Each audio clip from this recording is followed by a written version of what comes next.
These 5 personalities have had a turbulent past, but somehow have managed to redeem themselves from their past misgivings and climbed on top of the League of Legends mountain, and we're all starting it with Jensen. Nikolai Jensen is a current League of Legends esports player playing mid lane. He's been on countless tier 1 teams such as Cloud9, Team Liquid, Dignitas and FlyQuest, but his first adventure into the pro scene was in a controversial team named Team Solo Mebdi. Jensen is originally from Denmark and naturally was playing in the European scene. TSM Mebdi was a team comprised of many solo queue friends such as Raytech, Darkwing Jax, Weevil Failer, Yamato Cannon and of course VGodX, which was Jensen's old nickname. Consider supporting my content by buying a league account to try out new champions, specific skins, or generally have a secondary account for ranked. Link is in the description with a 20% off discount code, and they have over 22,000 trusted customers with lifetime warranty on their standard products and up. At this point, players such as Raytech, Darkwing Jax and VGodX had a notorious reputation in solo queue, anything ranging from anti-Semitism to threatening Riot employees. TSM Mebdi initially participated in 2012 of the Thor Open 2012 qualifiers where they qualified, but when LCS was opening up in Europe with the EU LCS 2013 Spring Qualifier, TS Mebdi decided to participate as they were also a very stacked gang of talented players. They managed to win the Spring Qualifier and thus qualified for the Closed Qualifier. However, 24 hours before the tournament even started, a grim announcement would surface on the Riot Games' website regarding several players from Team Solo Mebdi. In the announcement, Riot stated that Darkwing Jax, Raytech and Jensen were going to be indefinitely banned from League of Legends and any competitive tournaments. Riot stated multiple reasons as to why Jensen deserved this career-destroying punishment. Biting Pig, the senior esports manager at the time, posted that Riot completed an investigation into the countless stories of the players on the team which are scheduled to compete in the upcoming League of Legends Championship Series European Qualifier. The investigation has confirmed a number of facts in the player history of Jensen, including a consistent pattern of in-game verbal abuse, offensive behavior and negative attitude which requires immediate action. Jensen's VGodX account has been punished 3 times, including as recently as January 9th, 2013. In fewer than 3 months since the creation of this account, the VGodX account has established a consistent record of in-game harassment, abuse, and poor behavior. 58.8% of reports against VGodX were for offensive language, verbal abuse, and negative attitude. Riot also stated further violations in Jensen's gameplay history. On multiple occasions, he has publicly and unapologetically admitted to engaging in a series of DDoS attacks against high elo players. Jensen has been permanently banned twice before. In August of 2012, a majority of players on the tribunal voted to permanently ban Visix, a previous Jensen account. After reviewing the facts, the Riot player behavior team upheld the ban. Another Jensen account, Visicodex, was permanently banned in December 2012 for similar behavior. Riot concluded that he had violated the Summoner's Code in a persistent and remorseless fashion, and thus his VGodX account was permabanned, and all future accounts would be permabanned on site. In an interview with Into LOL, Jensen admitted to threatening a player with DDoSing him, but never actually did it. More specifically, he simply linked an IP to entice people. In his own words, what made the difference between a 1-season ban and a lifetime ban was the DDoS accusation, which was unjustified to him. Nevertheless, he also retrospectively stated that he learned a lot from that incident and helped him grow as a person. After that, I felt really down. I definitely learned a lot about myself as a person. What's basically the best way to work in a team and just be a better person in general. Despite his ban, Jensen continued to play League of Legends away from the public eye on hidden Smurf accounts and would have several montages of his gameplay released. But this indefinite ban was career destroying, as all options seemed to be off the table and his future ruined due to the ban lasting indefinitely. Against all odds though, Jensen found his way back to League of Legends esports scene due to a convenient loophole. Since the League esports scene was still developing during the early 2010s, coaches were not officially recognized by the LCS. As such, Jensen was allowed to become a coach working with the European team SK Gaming. This was suggested on February the 1st, 2014 in a Reddit post where users discussed this rumor and even showed proofs that hinted towards this being the case, such as YouTube videos featuring Jensen. But unfortunately for Jensen, the loophole had its drawbacks. Due to Riot not recognizing the coaching role, Jensen would not be allowed to attend the 2014 season World Championship with SK Gaming, but LCS would start to recognize coaches after announcing it on September the 17th of 2014. This of course raised the question of whether Incarnation or Jensen's lifetime ban would be rescinded or not. The loophole's lifetime had also run itself dry, as Riot released a ruling on November 20th, 2014 that Jensen would not be unbanned from competitive play, meaning that he would no longer be able to coach SK due to Riot finally recognizing the role. Jensen would have to wait for a player review, which was scheduled a few weeks before the roster lock of the 2015 summer split. But thankfully that is where everything turned around for Jensen. His dedication to playing League and his hard work on self-improvement had benefited him. The mid-year suspension reviews of May 2015 announced that Jensen was approved for competitive play, and the very next day it was rumored that he would be joining C9 as the former mid laner Hai was retiring. On May 8th, Jensen was locked in as the starting mid laner. From being permabanned to being a professional player, Jensen had gone through hardships, character development, and countless career highlights and awards. Much of the same can be said about Veigar V2. Veigar V2, often regarded as the best coach from Europe, had a similar history to Jensen, being your usual toxic guy. Coincidentally, Veigar V2 also looked up to Jensen's Veigar, as his alternative nickname was Veigar EU, whereas Jensen was Veigar X. After juggling in between various mid-tier teams, Veigar V2 was offered a strategic coach spot at Fnatic in 2020. Finally, his hard work and showcasing his aptitude for coaching had paid off, but the lifespan of his tenure would be cut short after a dramatic turn of events that was initially instigated by P-Star Cillian. P-Star Cillian was surprised to see that Mr. V2 was working for Fnatic, for he had known of Veigar V2's toxic past behavior. As such, P-Star tweeted, "I miss the old Veigar V2, the DDoSer," with 2 accompanying screenshots from a video by the French League YouTuber Melon titled "The hacker in my game DDoS my jungler without reason." Essentially, Veigar V2 was DDoSing Ank, who was playing in an internet cafe. Moreover, Twitter user Seville posted a screenshot of Veigar V2 posting a fake YouTube link that would allegedly result in him DDoSing his fellow teammates. P-Star spearheaded the cancellation of Veigar V2 by tagging Fnatic to cancel his career aspirations, and thus a witch hunt was started. Veigar also responded to P-Star's tweet on stream. It's the old Veigar V2. Yeah, but that's nothing new. What? We literally watched that video on stream. That's nothing new.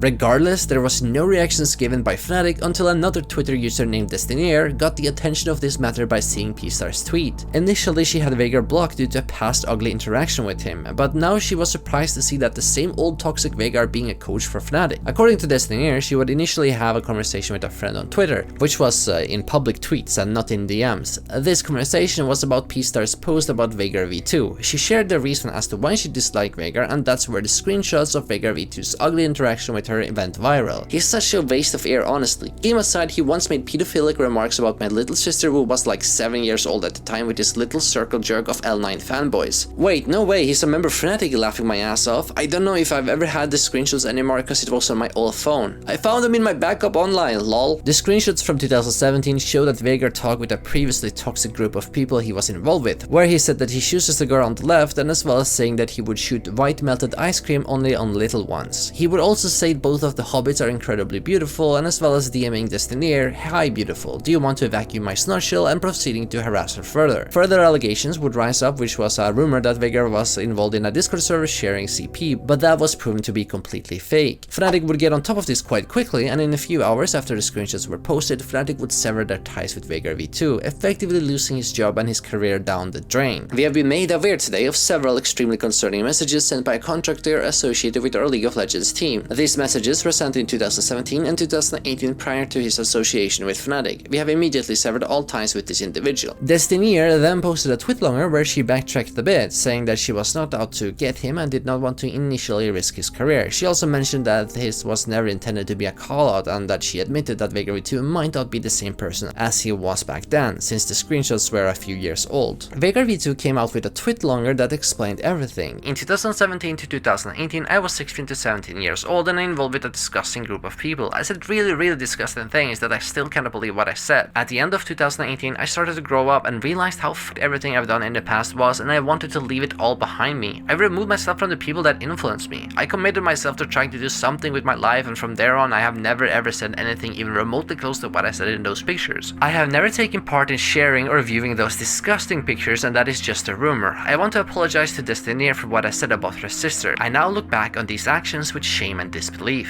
The reception to this tweet longer was primarily good, where most people forgave him and noted his improvements in personality. Veigar V2 would look away from this drama and continue what he did best, coaching. After focusing on his individual coaching and Patreon 2 months after the drama, he rejoined his old team Dusty to assist with coaching. He would continue to bump around a few other teams, and his Patreon would grow sizably. His toil and sweat would gain him a huge respect in the esports community, where many people look up to his opinions and coaching. LS and Veigar V2 were also friends, and Ellis respected Veigar a lot. As such, he vouched for both him and Max Waldo to join C9, which is exactly what the owner of C9, Jack, would do. As such, Veigar came back to the esports scene stronger and better than before, having stayed in C9 for over 3 years now with many achievements under his belt. But Veigar V2's friend also had a dark past that made him exiled from a community. When Ellis was just 12 years old, which was also during his StarCraft Brood War career, have you note, he was caught in at least 2 instances of cheating. Once where he was rigging a map and another one where he colluded with another player. As such, he was banned and exiled from the StarCraft community. After the age of 13, his life would become even more grim than it was before. Prior to that point, Ellis had a really bad uprising with the lack of a father figure in his life. Ellis did, however, later in his life explain the reasons as to why he did the cheating in the first place. The reason that I felt like I needed to cheat is actually a long story, some of which I don't want to go into.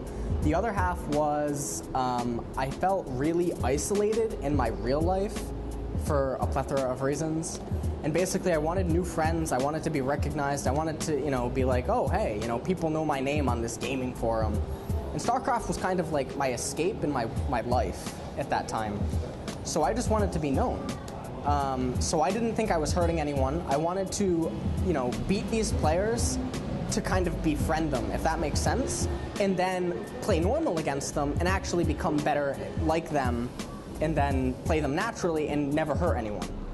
That's why I never used the maps in ladders or leagues or tournaments or anything. I just wanted to, be accepted by these players that I looked up to. After the age of 13, his life would become even more grim than it was before. Prior to that point, Ellis had a really bad uprising with the lack of a father figure in his life. His mom would also neglect him as a child many times, seeing him as a problematic child rather than a person to love. After 13, he would go into therapy 20 to 30 hours a week, hospitalizations, and as well as having game-ending himself thoughts. By 7th grade, Ellis dropped out of school due to a court order. His extremely rough upbringing has had an adverse effect on him today. It took him 4 years to be unbanned after he had earned forgiveness from the Team Liquid.net community, but even after being introduced back to the StarCraft community, he would have various more strifes in his early adolescence. At one point, Ellis was homeless. In the early 2010s, Ellis got an opportunity to return to StarCraft after not being in the scene for some time. However, he would go from fast food restaurants to fast food restaurants such as Starbucks or Dunkin' Donuts to get internet access. It slowly became a problem and eventually got so bad that Ellis started to break into his mother's house to use her internet after she went to work. She eventually caught him and threatened to call the police, but thankfully a friend of his offered to cater to him, and thus he moved in with his friend. When he was 18 years old, he moved to Korea against all odds and landed only with $200 to his name. Thereafter, the next 1 to 2 years would be a nightmare for him as the financial situation was getting worse and worse. He would deal with being depressed, being broke and isolated in Korea, but in a true coin flip fashion, he risked it all on a gamble, namely poker, with all the money he had left. If he lost there, he would have absolutely nothing. But the gamble paid off, which allowed him to have a small room in South Korea. The money for food would also be very tight and he would eventually lose a lot of weight during this time. But it wasn't until he got an opportunity by the coach of a Korean team named MVP to stay with them. But since he was openly gay, the team had some reluctance with having him there. Regardless, they later catered to him, and fast forward to 2013, Ellis joined the League of Legends community, and this is where his decade-long League of Legends lore would start, becoming one of the most respected and even controversial personalities within the League of Legends scene.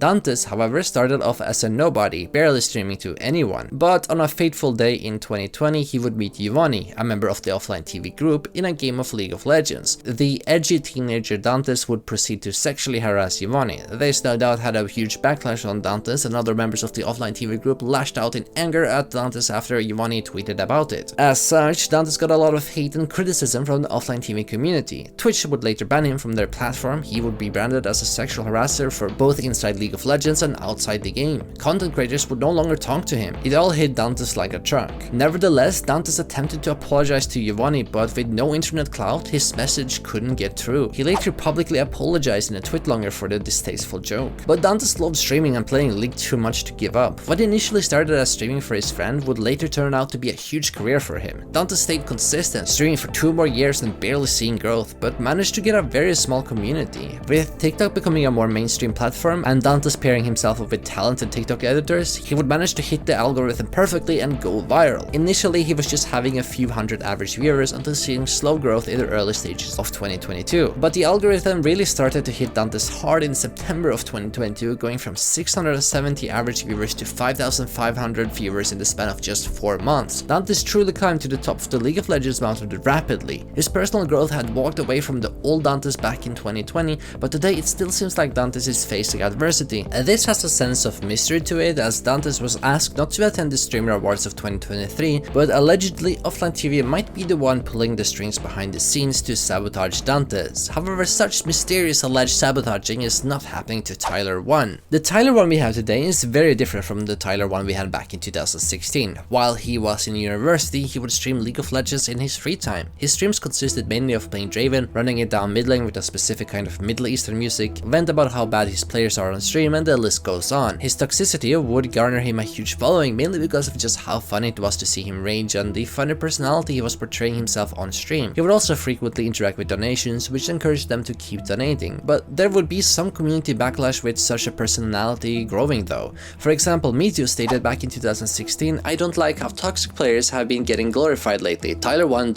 prototype black. Attention encourages that kind of stuff." However, the biggest guy who detested Tyler was Riot Freak, who would publicly give his opinion on Tyler.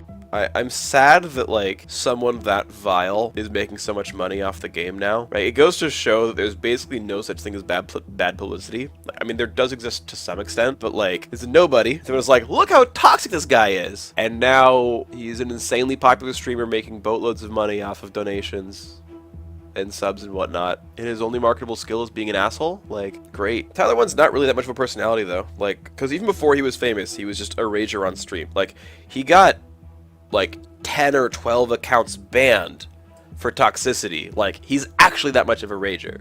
But the toxicity and fun had its temporary end. Tyler was so incredibly toxic that at one point Riot Games announced the indefinite banning of Tyler 1. Riot stated that he had a well-documented history of account bans for verbal abuse, intentional feeding, as well as account sharing, purchasing, evasion of sportsmanship systems, and player harassment. We will not allow Tyler 1 to hold a League of Legends account indefinitely. Any account used by him will be banned immediately upon identification. With a permaban being enforced, Tyler looked to reform himself to become a better person, which incidentally became a meme. This was mainly because Tyler always seemed to fail to strive for his greater goal, falling back on his old way of toxicity. The ban, however, also forced Tyler to adapt, which caused him to create one of the most entertaining times on Twitch, the Tyler 1 variety arc. Tyler didn't have much choice after being banned, and after having withdrew or dropped out of university, he had to go all in on streaming. Because of this, he continued streaming variety content such as cooking streams, playing God of War, being a magician, or role-playing in Arma 3 as a Korean dude. This would give rise to other content creators who started as Tyler 1 orbiters during his variety arcs, such as Michaela, who later became his girlfriend, and Greek God X. Tyler continued to play League off stream and even on stream, knowing that his accounts were going to be banned, all in an effort to showcase that he had been reformed. And to everyone's surprise, he actually did. His in-game toxicity would cease, and so would the running it down mid-adventures. The community took notice to this, such as Doublelift and ImmuCutiePie questioning whether the indefinite bans should still be upheld. Additionally, in a famous off-stream incident, Tyler met Freak, whom he regarded as his nemesis after his earlier comment. However, everything would turn around when Riot Sanjiro, an employee working for Riot Games, went onto a League of Legends Discord server and said Tyler looks like a damn homunculus,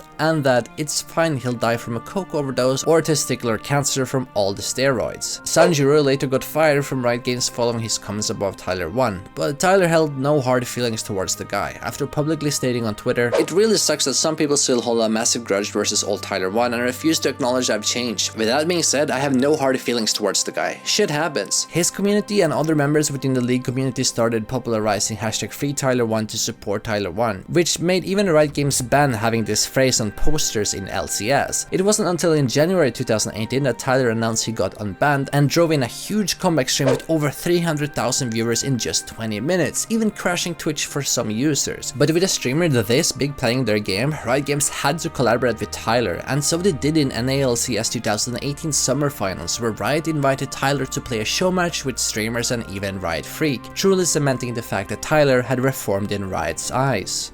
detderT is known as the most hated player in the high elo League of Legends community on the US server. If you ask any of your high elo favorite streamers from Europe, they are more likely going to have an opinion on him. detderT's past actions were plagued with toxicity, with no regards for anyone but himself. If anything didn't go his way, your game was likely going to be griefed, and if you somewhat played bad 10 games ago, detderT is sure to remember that and would run you down. It wasn't until season 11 that detderT got the most notoriety on the European server. Streamers like detderT, TratRL and Zukel had come to despise him. Streamers and people alike were hoping for his downfall, and to their prayers it came. detderT suffered from an indefinite suspension sometime in May of 2020, posting on Twitter, "Oh well, look like they got us with an indefinite ban. I'm so sad. I can't really do much, other than hope they'll forgive me. I said a very bad word that got me banned. I let you guys down." Initially, detderT didn't care much about the ban, but a slow gnawing feeling grew on him. He missed the stream and the little community he had, and as such would start streaming on YouTube, but barely reaching 3 average viewers, he gave up on it. It just wasn't the same. detderT slowly started to reform himself as the best he could, typing less and attempting to talk with his teammates post-game to both improve as a person and in-game. He attempted to appeal the Twitch ban multiple times, but it took over 9 months for him to finally get unbanned on Twitch. His comeback was also relatively big, going from 50 average viewers to 300 average viewers over the course of his return. Just like Tyler, detderT realized he needed to reform, and his time away from Twitch helped him greatly reflect on this. Many content creators seem to abstain from communicating with him, and this futileness has helped detderT realizing that he needed to change his behavior. Although his toxicity is still there, he tries to restrain himself as much as he can, especially trying to learn from his personal hardships.